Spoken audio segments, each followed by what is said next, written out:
Are you ready to take your message, your business, and your life to the next level? Want to learn from someone with more than a decade of experience, training tens of thousands of people from all around the world? Hi, Cliff. This is Pauline from Auckland, New Zealand. John from Calgary, Alberta. Amy Porterfield. Michael Hyatt. Dan here from Dunedin, New Zealand. Ray Edwards. Mark Mason. Mike Stelzner. Pat from Smart Passive Income. It's Darren from Melbourne, Australia. Now is the time to live the life of your dreams and do the work you feel most called to do in the world. Welcome to the Cliff Ravenscraft Show. Here's your host, Cliff Ravenscraft. Welcome back, my friend. I am super delighted to have you here listening to this particular episode because it's a topic that I didn't realize how important it was for me to share with the world until it naturally flowed out of a conversation that I had on Clubhouse just about 2 days ago, I think it was. It might have been 3. I was in a private Clubhouse room with my dear friends Bethany and Lubna.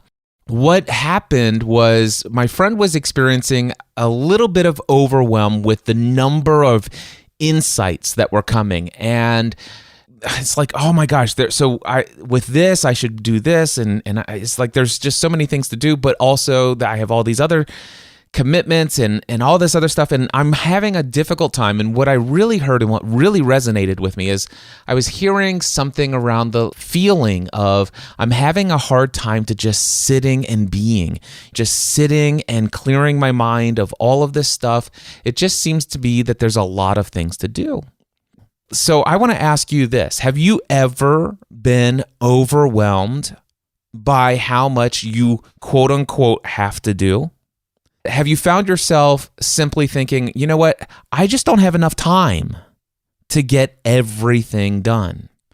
Now, I know that you've thought this before. We all have. I suffered from this overwhelm most of my adult life. And I'm not saying that I'm completely done suffering from this one myself. We'll see. It's been a while since I've struggled with it, but I'm not saying that I've mastered everything, but what I want to share with you is something that has been incredibly powerful for me over the years, especially these last few years. I have had a number of clients over the years who have paid me thousands of dollars and said, Cliff, will you teach me, will you show me all of your organizational methods for to-do list management, time management? How do you do this? How can you show me your workflows that you've created? Can you show me your templates? Can you show me this and all that other stuff? And I got to tell you, I'm an organizational freak. I love those things. There was a time when I would move from one software tool to another software tool to manage all my to-do lists. And I kind of geek out on that stuff. I kind of like it. In fact, one of my favorite things to do is to manage lists of things to do far more than actually doing any of the things on those lists. I don't know if this resonates with you at all, but I've had a perfect system for managing my to-do tasks. It's all going great. I'll spend 2 or 3 days getting it set up in a brand new software solution. And I'm so excited about how organized everything is that I seem to get more done over the next, let's just say, 1 week than I had in the past 4 or 5 months, all combined put together. But then I get bored with it. It's like, okay, the novelty has worn off, and I find myself using that little, let's postpone that to this date. Let's move that to over here. And before I know it, I'm back to where I was before I moved to that new software solution. And of course, I will allow myself to feel a little bit of guilt, a little bit of shame, a little bit of anxiety, a little bit of overwhelm, until one day I finally say, enough is enough. I have dropped far too many balls. Something has to happen. And of course, what do? I'm like, well, I know what I'll do. I'll spend the next 2.5 days doing nothing on any of these lists, and I will find a better tool. I will find a better software solution. I will create it and do it with all these new bells and whistles. I love the color scheme of this software. Oh my gosh, did you see the little animation when I click the little checkbox? Oh, I love that. That's going to motivate me. Ooh, I love the gamification of this one. I know I'm speaking some of you guys' language. Trust me. I've been there. I've been there, done it many, many times. And you know what? There are a lot of people who say, Cliff, teach me your newest software solution. And I got to tell you, some people are just not really interested in my latest software solution because it's not software. It's actually physical pen and paper. Hey, you want to see my to-do list today? It's right here. It's on this 8.5 by 11 notepad, or it's here. It's on a Post-it note. And I go into these primitive methods of creating to-do lists, but I've never gone the David Allen route. And some of you don't even know who David Allen is, and that's okay, trust me. Although you may want to check him out. David Allen. I can't even remember the name of his big book, but it's like he started a movement. I do know the name of the book now. It's Getting Things Done. It was the GTD movement. How many of you are recovering today from GTD? I've had lots of people say, Cliff, I need help. I am so, oh my gosh, if you only saw the tree and the branches and the sub-branches of those branches, I am so overwhelmed. It was great the first 3 or 4 or 6 months that I did it. But now, oh my gosh, I've never had such a complete list of every single thing that's ever crossed my brain documented in one place. And I got to tell you, I feel like a prisoner. I haven't been there. I have not ever implemented or even attempted to implement the GTD method from David Allen. I want to make an important distinction here. I am not against that. If that is something that works for the way that you are wired, I think that's awesome. I love it. And if it works for you for long periods of times, maybe even years or decades, and it helps you create the next whatever it is that you're creating in the world, because there's so many things that you have to manage and all this stuff, I think that's wonderful. But what I want to create this podcast episode for, what I'm communicating this message for, the audience that I'm looking for is the audience that has moved from one to-do list management software solution or method, whether it's software or not, because I got to tell you, some of my favorite ways to manage things is just creating lists written on pieces of paper. And sometimes I get frustrated by the fact that I just created this list and I've put it in a specific order, and then all of a sudden it's like, well, it'd be really nice if I could drag and drop the third item up to the second item and have the second item drop down to third position. And I'm going to admit to you, sometimes I will rip that piece of paper right out of that notepad and I will rewrite the entire darn list. Come on, can I get an amen? You've been there. I know you have. Eventually, I'll get tired of rewriting things and being the perfectionist and all this stuff, and I'll go back to a software tool. I'm creating this for you if you are the type of person who consistently has found yourself overwhelmed by how many things that are on your to-do list, and you find yourself sinking into some lower vibrational, lower frequency levels of consciousness, such as shame, guilt, fear, anxiety, worry about all the things that are not getting done. I'm sick and tired of having a list, whether it's on paper or software. I'm sick of and tired of lists showing me how much I'm not doing. What these lists I found for me were never doing was telling me what was going right. It's just a little check or a little click of a mouse button or a tap of the screen on my iPad or iPhone. It's like, wow, I just accomplished that. Bleep. Wow, that was the same level of joy and enthusiasm as take out the trash. But it's just like, okay, well, what's the next thing on my list? Well, maybe the next thing on my list is to sit back and just be for a while. Well, I can't do that. Well, why can't I do that, Cliff? Well, Cliff, the reason why you can't do that is because, well, look, there are at least 15 other things on your list to do today. Oh, okay. You're right. I will not be today. I will just continue to do. To do or not to do? That is the question. Where is all this coming from? Where is all this going? I am free-flowing. I do have an outline because what happened is I came up with this incredible flow of consciousness that I shared with actually two friends that were with me that day on Clubhouse, and it wasn't recorded. And I'm like, oh my gosh, I wish this was recorded.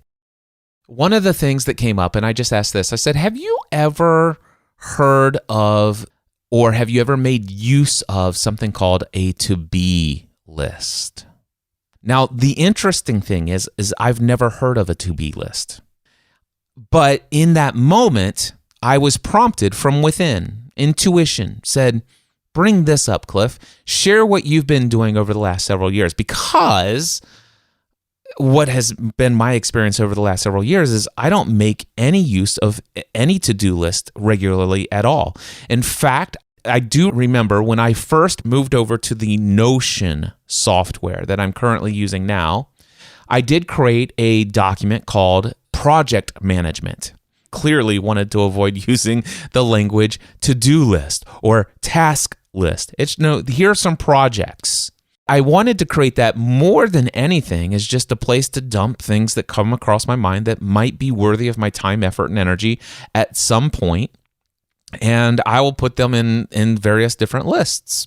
It's like, that's fine. And I'm still a proponent of doing that. In fact, sometimes I'll do it in Notion. Sometimes I'll do it in my day one journaling app. Sometimes I'll do it on pieces of paper. In fact, I've got lots of lists all over the place. But I don't actually consider any of them as something that I need to pay any attention to. And that's different from me. I'm like, when did this happen? And there are seasons of my life, and this has been a part of my life for over a decade. I'm very familiar. There are seasons when I'm all in on the to-do list management. And then there are seasons, and have been long periods of seasons, where I get so sick and tired of moving things forward, I just stop looking at the list. If you only knew how many different software solutions that are archived, that if I were to log in today, that have hundreds, if not thousands of tasks that have never been done. Although it would be fun sometimes if I were to go in and look at some of those lists and see how many things did get done without me ever consciously going back and looking at the lists. One thing that has occurred to me as I'm thinking about this right here, right now, is how many things, when I move from one system of tracking tasks to another system, how many things instantly come to the forefront of prioritization of things that I want to accomplish without me even going back to the old system to see what was there and carrying it forward to the new system. Sometimes I said, okay, well, I'm going to go into a new to-do management software, and I'm not going to look at the last system that I used 6 months ago, because if I haven't looked at that list in 6 months, I haven't done that list in the past 6 months, and my life is pretty good, then maybe those things on that list aren't that important. And if they are, I will trust that they will come up again. So these are just some things that I've thought about as I have gone from leapfrogging from one system to another system. But the interesting thing is that for the last 3.5 years, I have not actually ever woken up and looked at a to-do list. That is odd. And I wasn't even consciously aware of this. But one of the things that became important for me is to realize that I've never, ever, ever wanted to have a to-do list that I had to serve. If I'm going to have a to-do list, and I'm not opposed to having a to-do list, but I always had this mindset, this philosophy. This list is meant to serve me. This software solution, this piece of paper with all of these checkbox items that I want to accomplish, this list is here to serve me. If at any point in time I ever feel like I have to serve this list, I want to resolve that issue. I want to resolve it a number of different ways, and one of the ways that I would resolve it is just ignore it. And a lot of people have come to me over the years and says, Cliff, can you help me learn how to overcome my procrastination? And I've talked about this in several episodes previously of the Cliff Ravenscraft Show. I'm not opposed to procrastination. In fact, I kind of practice the art of, and I call it the art of procrastination on purpose. And my thing is that, man, if I've got something that's on my to-do list for today and I don't do it and I move it to tomorrow or a few days from now, and then it comes up again, hey, here's this item that I have previously pushed off. It's due today. I'm supposed to do this today. And if I get to the place where, okay, I've got time, I'm sitting here, and it's time for me to sit down and focus on doing this thing, but I don't feel like doing it, then I'm like, okay, well, let me push this off again. When, you know what, the last time I did this, I pushed it 1 day forward. Today, I'm going to push it 3 days forward. And then that comes and it's like, you know what, I'm not going to do that. And this weekend, I've got some things going on. You know what, maybe if I do this on a weekend, it'll be better. And so I push it off an entire week and a half later. And what I like to do is I like to ask myself, wow, if I have effectively procrastinated, if you want to call it that, or pushed it off or delayed the doing of this task, my question is just how important is that task anyway? All of a sudden, what I'm finding is that this thing seems to be continually showing up on my list and on my radar of things that somewhere, somehow, I think this is important, but it's not important enough that I get out of bed in the morning and say, I can't wait to go do that thing. And don't get me wrong, I know that there are some things that just have to be done, but I don't know. I've never really ever found that there's anything that has to be done, that must be done. I can't recall anything in my life that had to be done, that was absolutely essential, that I didn't do.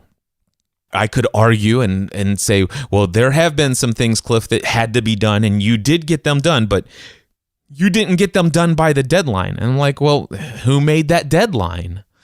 The fact is I'm still alive today. I mean, and there may have been even some temporary consequences to not having it done by the deadline. Overall, looking back and let's find something 7 or 8 years ago. Okay, maybe I felt some pain from not getting that thing done, but that pain wasn't so unbearable that it made a lasting impression in my life. In fact, now that I'm so far removed from it, I do recall the pain. I can almost reconnect to the feeling of the pain, but it's almost laughable at this point. I can't believe I got so upset about the fact that I was late on delivering that thing. So what I like about procrastination is I see procrastination as a great teacher. If there's anything, to-do list management and this overwhelm from to-do lists and all this other stuff, I see it as a great opportunity for me to learn about the wiring of my belief systems. So that's one way that to-do lists actually do serve me well. But if there's ever a time when I'm starting to get overwhelmed and have anxiety about how much there is to do, then I have to question the value of a system that ties me to the memory of endless thoughts. Because really, in essence, that's what to-do lists are. They're a memory log of a lot of thoughts. And I can't begin to tell you the number of thoughts that have occurred to me in the past that in the moment I thought, this is urgent. This is important. This must be accomplished. This must be done by this date. At the time, I believed it. But looking back at some of those old archive lists, it's almost a joke that I thought that those things were important or essential. And so every now and then I would just start over with a clean slate or just go months without a to-do list. So the first big phrase that I want to share is I believe that to-do lists are meant to serve me if I'm going to make use of them. And I never want to be in a place where I feel that I am there each day to serve a list of things to do. I will probably, from time to time, commit to some projects in the future where it would be very valuable for me to pick up some of my old skills in managing time. and some of my solutions for managing tasks. And so I want to just state here, I'm not saying that I'm done with to-do lists forever. Another quote that I want to share with you that has had an incredible amount and a profound impact in my life is this statement. Most people are over-obligated and under-committed. Most people are over-obligated and under-committed. And the question, when I heard that phrase, I let it sit, it immediately hit me like a punch to the gut. I'm like, whoa, that landed. That landed heavily inside of me. And intuitively, I instantly knew what it meant. But I allowed it to simmer in my conscious awareness for the next several days, weeks, and months. And I began to ask myself, what does it mean to be obligated? And what's the difference between obligation and commitment? I'm not going to tell you that I went and looked up the definition in the dictionary for obligation and the definition in the dictionary for commitment. And many times when I'm pondering things such as this, I will go and do just that. I will go look up the actual definitions of these words. But these words, I didn't feel inspired to do that. Instead, I just came up with my own meanings from my own context of experience, my intuition. And for me, I think of defining these words in this way, especially in the context of this statement. Most people are over-obligated and under-committed. When I think of commitment, I think of that's something that is a full body yes. This is something that I am committed to. This is something that I want to do. A commitment is something that I desire to do. A commitment is something that I can easily see right now in this moment. This is something that is important. This is essential to me. This is something that is worthy of my time, effort, and energy. This is something that is a whole body yes, and I'm excited to do this thing. That, for me, is commitment. It is a full body yes.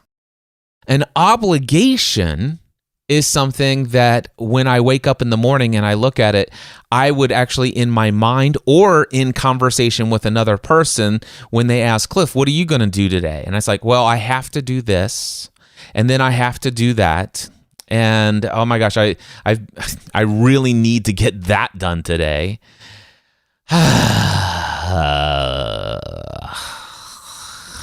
You know what I'm saying? That's an obligation. When I start using language like I have to instead of I get to, when I wake up in the morning, a commitment versus an obligation is when I wake up in the morning, I realize, wait a second, my alarm hasn't gone off yet.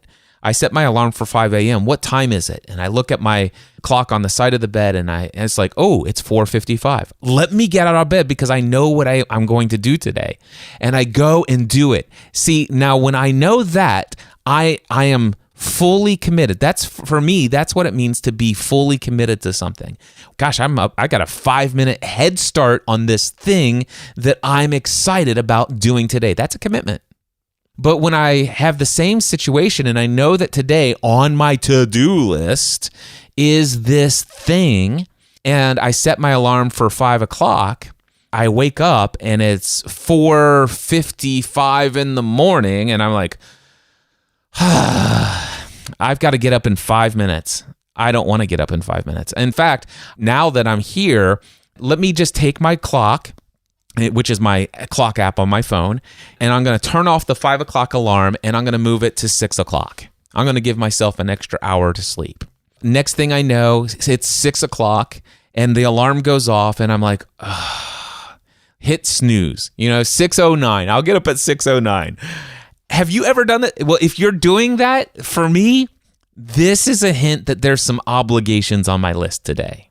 This may not be relevant to you, but when I think about most people are over-obligated and under-committed, this is how I've known that to show up in my life.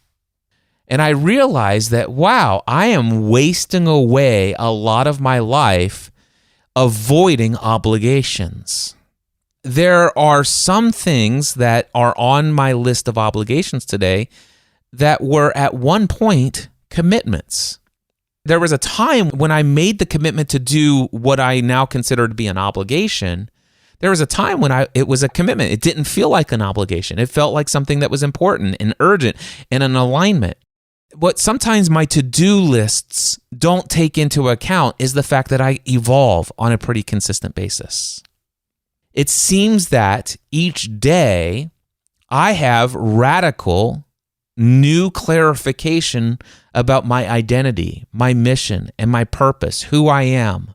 Who am I? Why am I here? I tend to ask myself that question a lot. And the answer is consistently shifting. I consistently am getting greater and greater clarity about what I desire to create in this world. Over time, I become aware, actually, it seems like every day, sometimes it's every week, but very frequently, I become aware of all of these things that I think are important. And it's not because I consciously one day chose that those things are important, but I become aware of the fact that I think this is important because, gosh, it's been hammered into my head from the time that I was a kid that this is what I should believe is important. This is what I should believe is responsible. This is what I should believe is essential. As I go through that and I ask myself, is that true?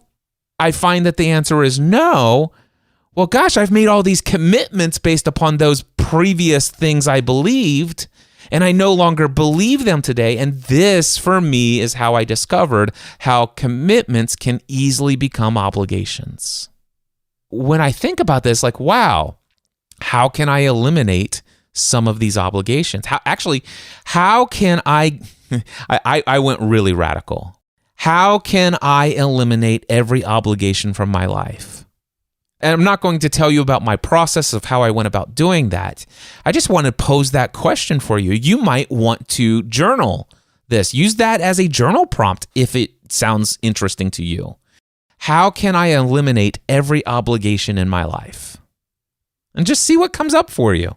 I did that quite often, and I found myself peeling away all of those things. I found myself no longer moving things forward on the to-do list, but instead deleting them, shooting an email to the person that I had originally committed to. This is what we were going to do together. This is what we were going to say. And I'm saying, hey, some things have shifted for me. And while I was once excited about this project, I no longer am. I think I'm going to bow out. I want to hand it all over to you. Take it and run with it. Do with it what you will. But I'm no longer committed to this. And then, I instantly became like 100 pounds lighter. It's like, whoa, a weight has just been lifted from my soul. That thing that had been on that list just wasn't meant to be there. It was somebody else's belief system and structure, and it wasn't what I intentionally chose for myself. Don't get me wrong, I'm the one who made the commitment, and at the time, with who I believed I was and why I believed I was here, at that moment, that seemed like the right commitment to make. But as I evolved in my understanding of who I am and why I'm here, and I realized that's no longer true for me, I do not like the feeling of the weight of this thing that I once committed to that now seems to be such a heavy obligation that weighs me down. And so I want to release it. There are a couple of books, by the way, that I want to share with you that also had an incredible, profound impact in my life. The first book that I'll mention is called The One Thing by Gary Keller, and I think he had a co-author, Jay Papasan. The One Thing is not a book that I remember off the top of my head what most of the book was about. All I remember is the key essence of the one question that is the most powerful question I think I was confronted with at the time. And I'm going to tell you what that question is. And I didn't even go to look it up in my research for this episode. You can go buy the book, The One Thing by Gary Keller. Or I told my friend that I was originally having this conversation with, you could go and do a YouTube search and do The One Thing Gary Keller book review on YouTube. You'll find a ton of people giving you a 5-minute or 10-minute overview of what this book is. It's all you need. You could probably read the book in an afternoon. I know I read it in a weekend, and if I can read it in a weekend, you could probably read it in an afternoon. But here's the only thing that I remember from reading this book nearly a decade ago, or whenever it came out. And that is this question: what is one thing that I can do right now that will make everything else on my list of things to do infinitely easier or altogether unnecessary? That's really the question it teaches you to ask. What is the one thing that I can do or focus on right now or today that will make everything else in my life or on my to-do list infinitely easier or altogether unnecessary? And I began to implement that. Matter of fact, at the time, I was still using to-do lists. For a season of life, I'm going to commit to creating a to-do list where my to-do list for today is not allowed to have more than 3 items plus any additional scheduled calls. That was the standard that I set for myself. So I would wake up in the morning and I would say, based upon all of the things, the commitments I've made and all of the things that I've got going on in my life, first and foremost, before I look to see who I'm even scheduled to talk with today on my calendar, where I've agreed to be at a specific place at a specific time with a specific person or group of people, I want to think about my to-do list for today, and I want to essentially say I'm only committed to doing one thing.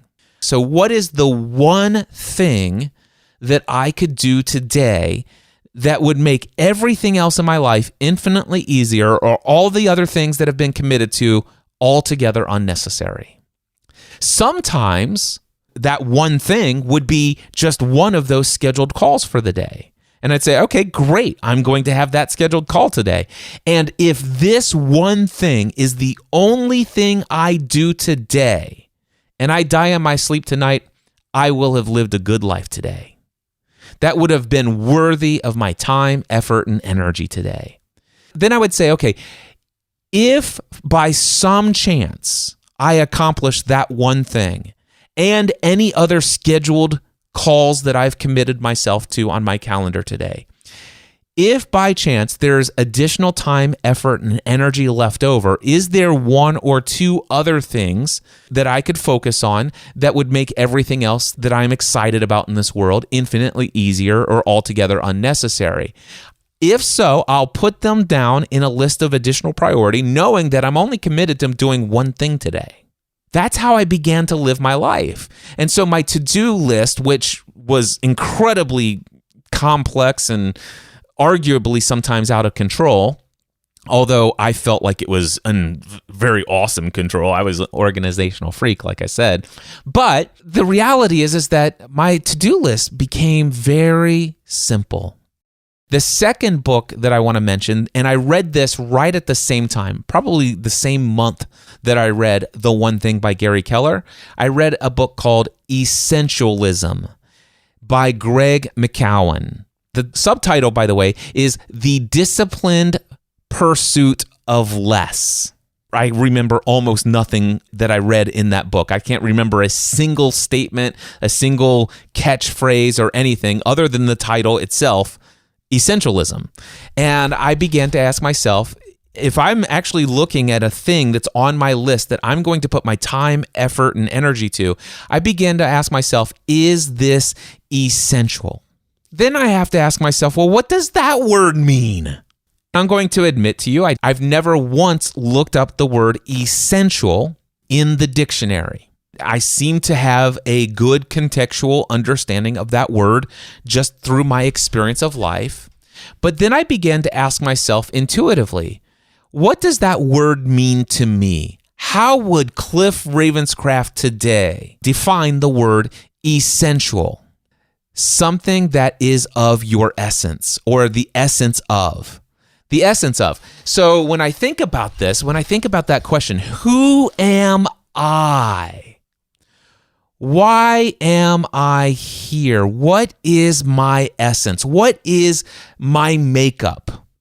What is of my essence? Is this in full alignment with my identity and my purpose? That for me is whether something is essential.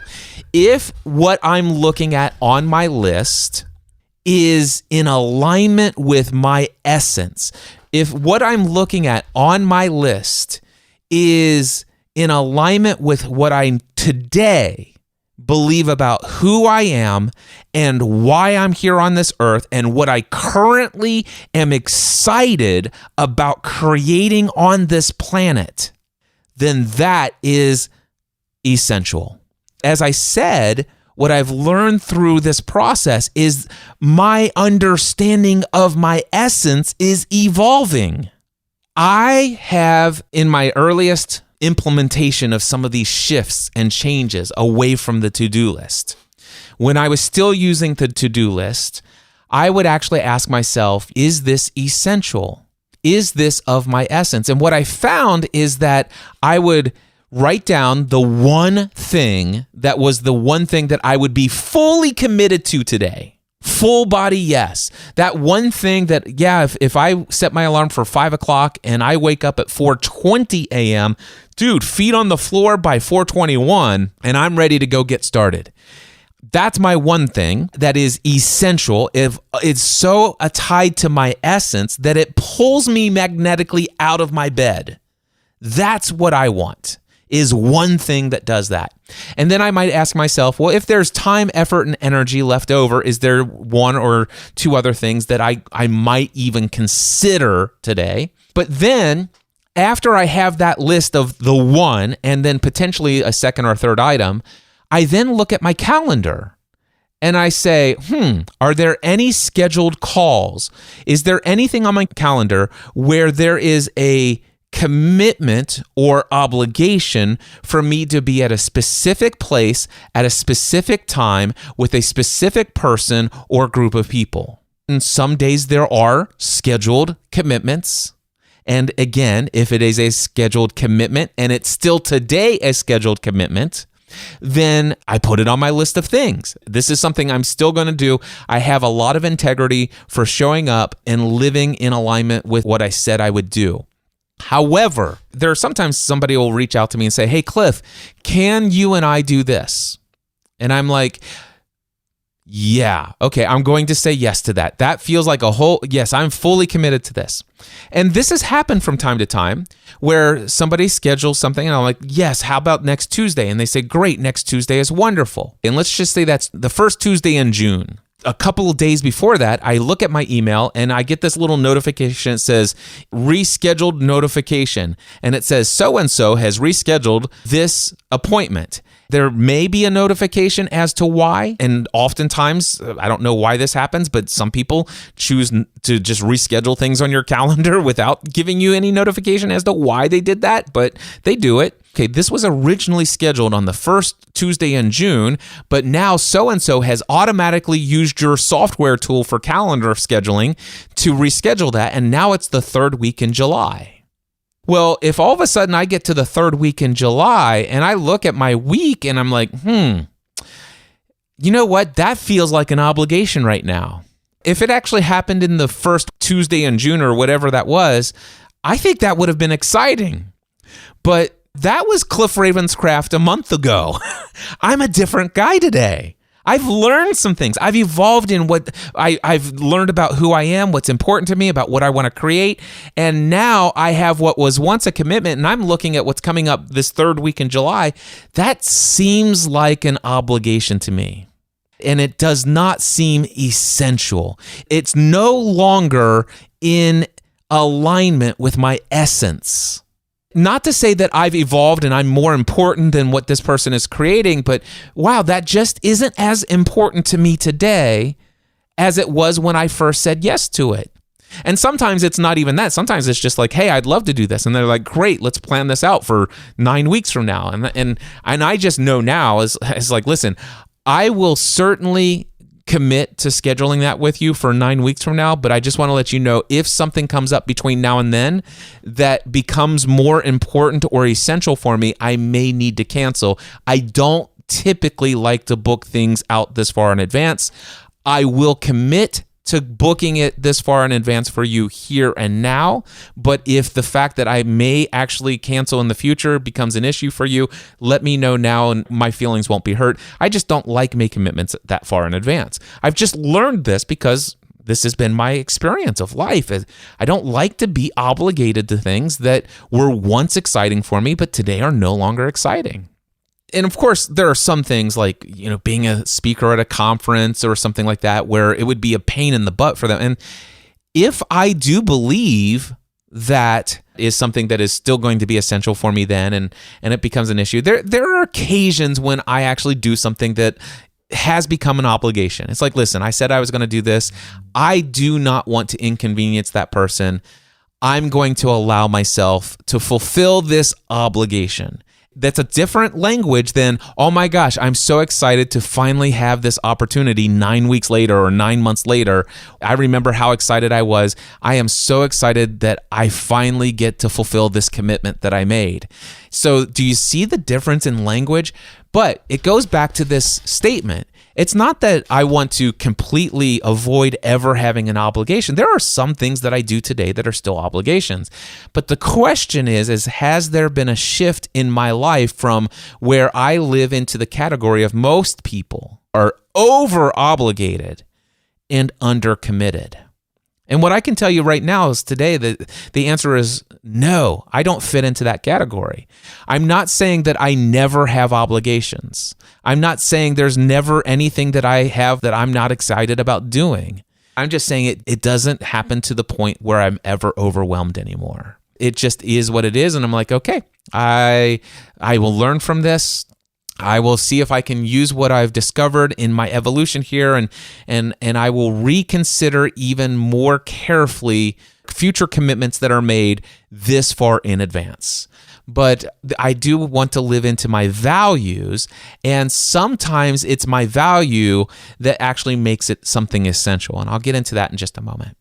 A third book, I said there were 3 books that really radically transformed my mind related to all of this stuff. It's a book that I haven't read, but I want to tell you all about it. One of my friends told me about this book. It's called The Ruthless Elimination of Hurry. At least I believe that that's the title. And I looked it up and I'm like, I found a book called The Ruthless Elimination of Hurry. And it says how to stay emotionally healthy and spiritually alive in the chaos of the modern world by John Mark Comer. I have no idea if this is the book that I actually read because I do remember buying this book on Audible. I remember listening to the introduction and I think I got halfway into the first chapter and I loved it. It resonated with me on such an incredibly deep level. I don't know about you, but I have great neuroassociation links to sound, audio, and to specific places where I was. Matter of fact, I remember listening to that after I had gotten out of the shower. I was getting dressed in our closet. I remember being in the bathroom, flossing, brushing my teeth, fixing my hair, just getting dressed for the day, and then going down into the kitchen and making breakfast. I remember where I was when I was listening to that audio. But for whatever reason, when I looked up The Ruthless Elimination of Hurry in Amazon, it says I don't own that book in any format. And normally it says you've purchased this book on such and such date. And I will tell you, I do have the habit of taking books that I start on Audible, but if I haven't finished and picked it up in more than 6 or 8 months or whatever, Audible has this thing that you can do is you can go in and return books. And I'm like, listen, if I ever want to listen to the rest of this book, if it becomes important to me, I'll re-buy the book at that time, but I can get my credits back. And there's a little tip for you if you didn't know that. Anyway, I think it was this book, but it's called The Ruthless Elimination of Hurry. And I really don't need to go back and read this book, but what it really did help me is I think about the word hurry. and the ruthless elimination of overwhelm, the ruthless elimination of over obligation, the ruthless elimination of anything that's non-essential. I got as much as I think I need to get out of that book, unless one day I feel prompted to go read it and maybe I'll get another insight or two out of it. But just the title of the book alone and just the introduction just spoke enough to me. It says, Cliff, I want you to I want you to ruthlessly delete everything from your life that is not of your essence. And when I began to do that, I began to delete products and services. I began to delete commitments and obligations to groups and participation in projects. I began to delete my own projects. And all of a sudden, I had very few products and services left over. Matter of fact, for the last 3.5 years, there's really only, since the pandemic, there's really been only 2 things you could pay me money for. Actually, 3 things that you could pay me money for. One is my one-on-one coaching. The second one is my Next Level Mastermind, paid mastermind group. And then I do have this thing called the Train with Cliff audio program, which you almost never hear me talk about, over at trainwithcliff.com. It's only $10 a month. Those are really the only 3 things. I'm like, okay, those are my commitments, and everything else I say no to. I think about this. It's like, wow, I can manage all 3 of those things just on my Google Calendar. I can actually schedule those one-on-one calls, those one-on-one coaching calls. Those are scheduled commitments. I have scheduled every week for my mastermind groups. And then I can even schedule my podcast episodes for the Train with Cliff audio program over at trainwithcliff.com, by the way. I don't need a to-do list. I am so under-obligated and I am so fully committed to those 3 things that my life has become infinitely easier. In my business, what is the one product that I could focus on that would make everything in my business infinitely easier, far more profitable, and make everything else altogether unnecessary? Well, that would be my paid mastermind group. Boom. Yes. Done. If there was a second thing and I was outside of that commitment, is there anything else that would be worthy of my time, effort, and energy that I might want to? Yeah, I would do some one-on-one coaching. I really love to have encouraging conversations with other human beings. Boom. Okay, I'll commit to that. All right, is there anything else? You know what? I really love creating content. I think I'm going to do this audio journal, share some behind-the-scenes stuff, trainwithcliff.com. By the way, you can find that at trainwithcliff.com. Anyway, let me go ahead and say yes to that. And then how about this? I will say no to every other thing, every other thought that comes into my mind that I could do as a product or service. And I'll just focus on these. And I've been doing that for the last 3.5 years. And wow, it's been incredible. It's been amazing. And I've never had more margin in my life. And what I realized is something else was happening. It happened in 2019. I wanted to create my goals for 2020. I want to read to you. I'm going to give you the original list of goals for 2020. It says here, goal number 1, fully committed to experiencing peace, love, joy, and abundance on a daily basis, regardless of any external forces or circumstances. Do you want to know something that's unique about that? If I think about that as on a list, that's not something to do. That's something for me to be. I don't do peace. I don't do love. I don't do joy. I don't do abundance. I am peace. I am love. I am joy. I am abundance. I am these things on a daily basis. I am these things regardless of any external force or any external circumstance. This is who I am. This is who I be. This is not what I do. This is who I am. My next one was fully committed to knowing and trusting my Creator in a more intimate way. This was my goal for 2020. And if I think about that, that's not something, there aren't things that you do to do that. It's what you be. It's what I was. I am trusting in my Creator. I am connecting with my Creator in a more intimate way. This is something that I am. There aren't things that I have to do to make that happen. It's just being that. The next one was fully committed to expressing more love and care to my wife and kids above the way that I show up for my closest friends, my current clients, my potential clients, and my community members. You see, I had an issue prior to 2019. I was committed to expressing love and care to my wife and kids. But I will tell you, and they would have told you, more so my kids than my wife, but there are many times that I showed up more powerfully for my closest friends, my current paid clients, somebody that I thought might become a paid client, and even just members of this community that listen to me and my content and show up to some of my community environments. There were often times back then that who I was and how I was being in the world, I was showing up more powerfully for those people than for my kids. And I'll give you a perfect example of this, just in case you think you've never experienced it before. I could be in the middle of recording this podcast episode right here, right now, live on Clubhouse. And if all of a sudden my phone started to ring and the caller ID said Michael Hyatt, dude, I'm gonna say, hey guys, hold on. Oh my gosh. And then I'm gonna say, hey Michael, it's Cliff. Hey, I'm in the middle of recording, but it's no big deal. If you want, what's going on? Is there anything you need to chat about? If you need me to, I can end this Clubhouse room. Blah blah blah. If it was Michael Hyatt or one of my closest friends, I'm gonna do that. And it pains me to say that this is who I used to be. But back when I made this goal, there would be a time when I would be sitting here on Clubhouse. My phone is clearly in Do Not Disturb, which means that the only way your phone call is going to come through is that you've dialed a second time, which would have been the same case for Michael Hyatt just a moment ago.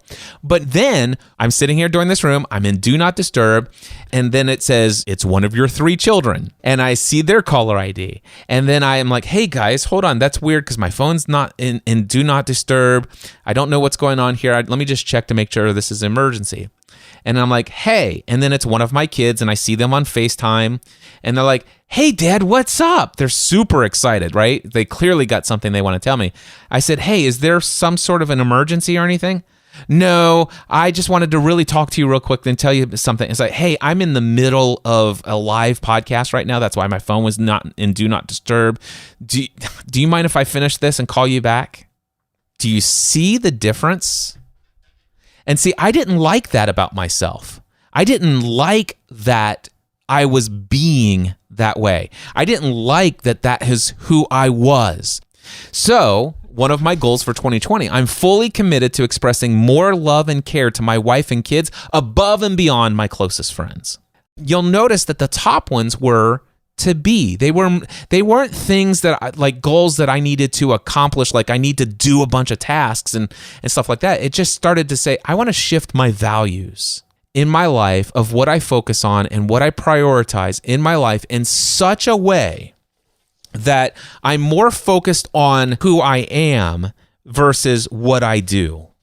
I want to focus more time, more effort, more energy. I want to focus more of my day on who I am in this world over what I do in this world. At one point, I think it was in 2021, I did the Date with Destiny with Tony Robbins. It was incredibly powerful, and he had this one exercise that talked about our core values, our moving towards values, our moving away's values, and I radically shifted and re-identified a lot of my values. And what I came away with is my list of values, and some of these came from those goals.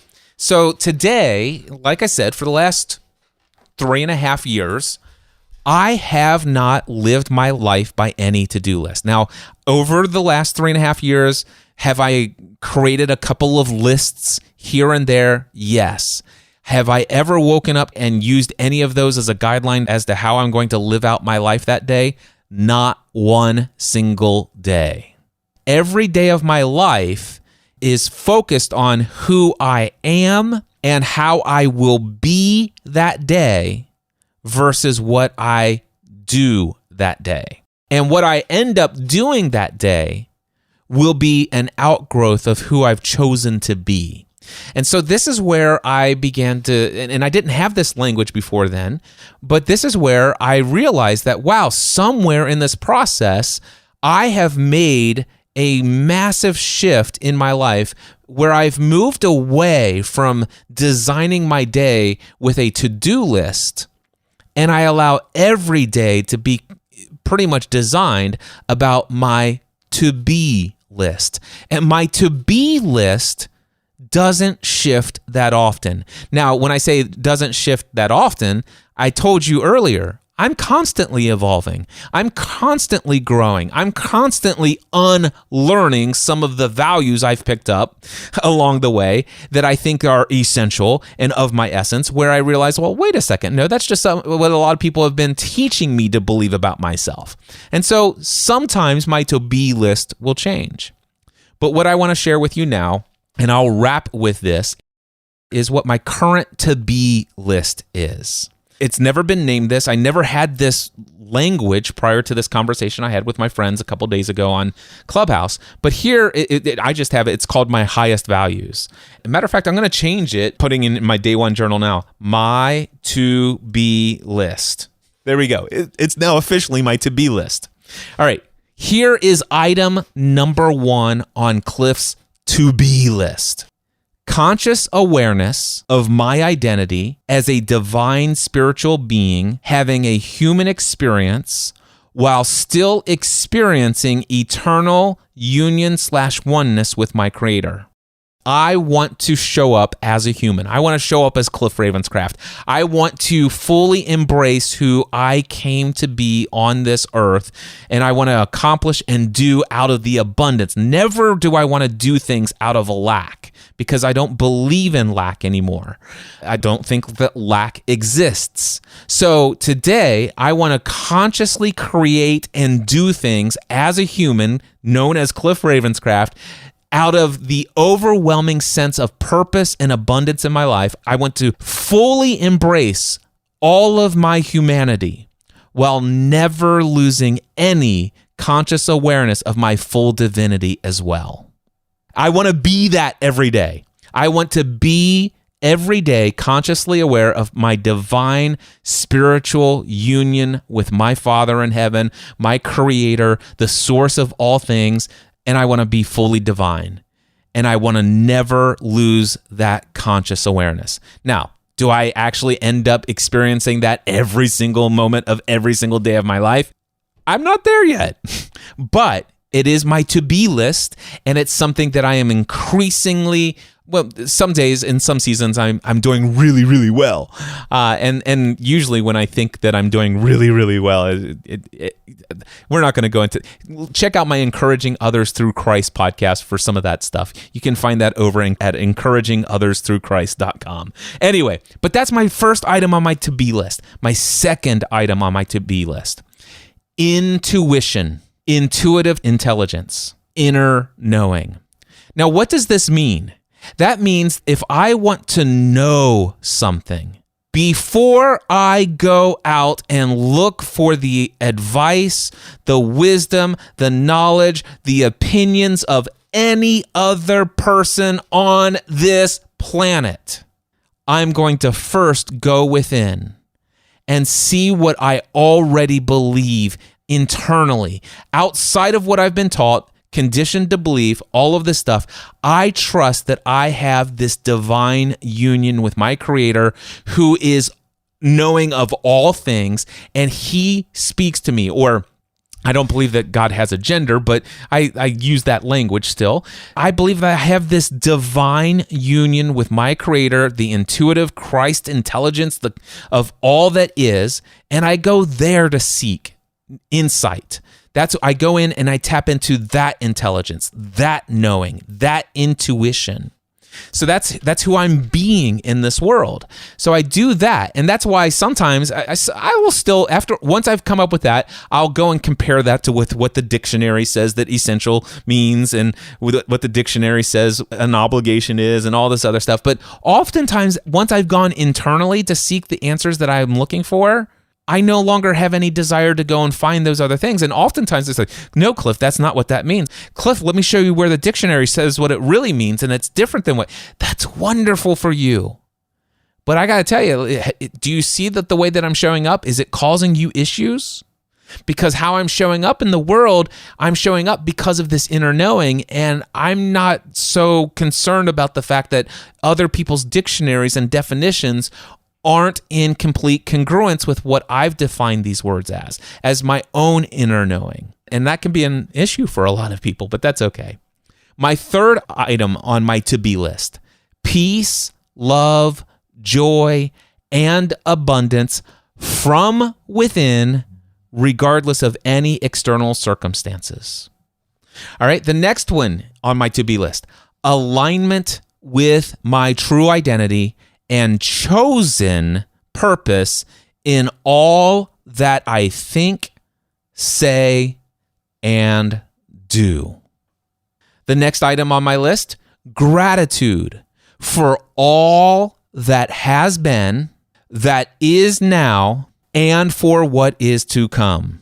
And I genuinely mean that. My desire, on my to-be list, is that I want to have gratitude for what has been yesterday and all days before, for what is right now and what will happen today, and for whatever is going to come in the future. Even if my conditioned mind wants to say that, oh, that's painful, that's disturbing, that's undesirable, and all this. It's like, no, I'm going to find a way to express my gratitude, because I know that my Creator never allows anything in this universe to ever happen that is not ultimately going to work out for my and everyone else's benefit. I am going to express gratitude. That I'm committed to being that every day.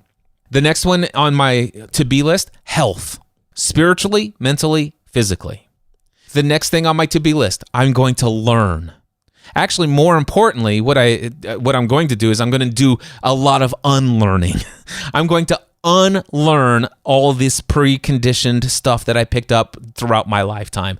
And I want to grow. I want to spiritually, personally, and professionally grow through the learning/unlearning process. As I do that, the next item on my to-be list is contribution. I want to share my experiences with others. I want to teach and educate. I want to coach and mentor. That is who I want to be. That is what I am. I am a teacher, an educator. I am a coach. I am a mentor. I am these things. That is who I am.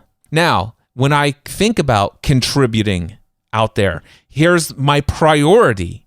My prioritization for contribution: I first contribute to me, myself. That's the first person I contribute to, is me. The second person that I'm committed to contributing to is my wife. The third priority: my family and my friends. The fourth is my clients and students. The fifth priority is my community of people who follow me, listen to my content, show up in my community environment. And then sixth, the public at large. This would be my neighbors in my neighborhood, my city, my town, my state, my country, the world at large of all humanity. And then get this, my to-be list.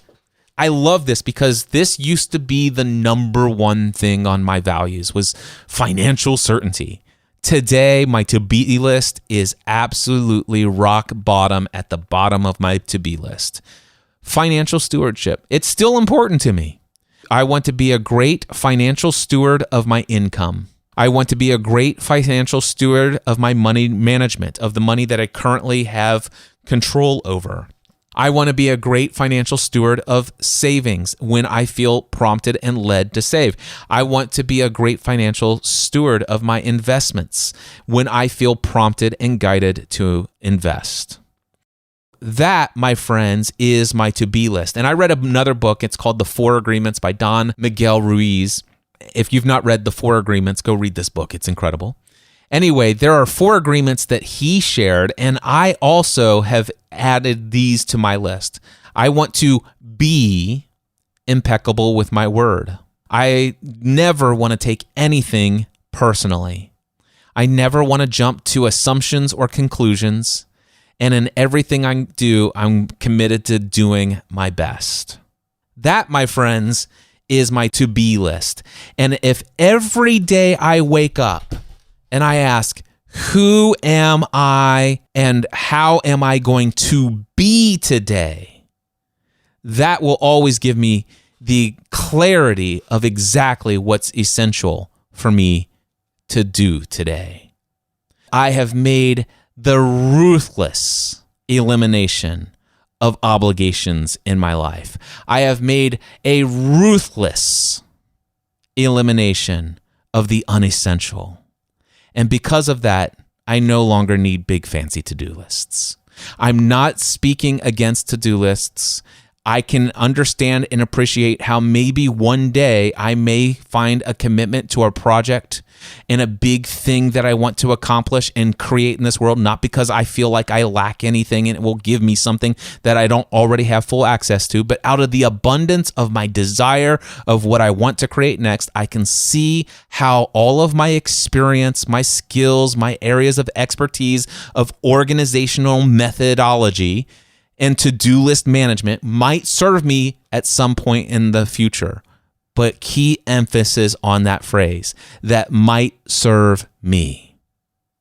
If this has been beneficial to you and you would like to tap into just some of this kind of way of thinking about life, this way of thinking about being in the world, if you'd like to rediscover who your true identity in this world is, and you'd like to rediscover your real purpose, if you'd like to get to the place where you wake up in the morning and you literally wake up 5 minutes before your alarm every day and you jump out of your feet are on the floor, eager to start your day before 60 seconds has passed.